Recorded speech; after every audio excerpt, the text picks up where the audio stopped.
আবার লেগে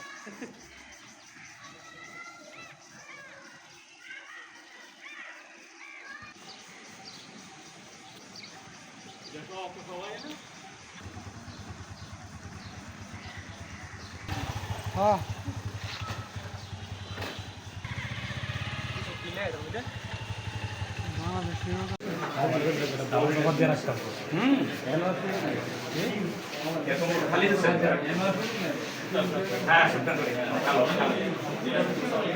আবার লেগে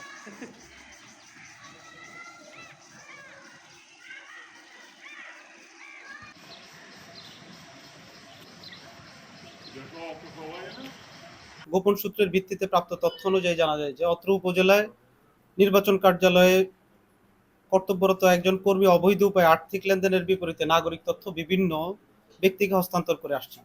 এমত অবস্থায় জাতীয় পরিচয়পত্র নিবন্ধন অনুবিভাগ থেকে 4 সদস্য বিশিষ্ট একটি তদন্ত কমিটি গঠন করা হয়। উক্ত তদন্ত কমিটির প্রতিনিধিরা আজ বুধবার বেলা 11 ঘটিকায় সরেজমিনে উপস্থিত হয়ে তদন্ত সাপেক্ষে উক্ত তদন্তের সত্যতা যাচাইয়ে সক্ষম হন। তদন্তের প্রাপ্ত প্রমাণাদি সহ আশিকুল ইসলাম এবং নাহিদুল ইসলাম ব্যক্তিদ্বয় দোষী সাব্যস্ত হওয়ায় মামলা দায়ের করে থানায় হস্তান্তর করার প্রস্তুতি নেওয়া হয়।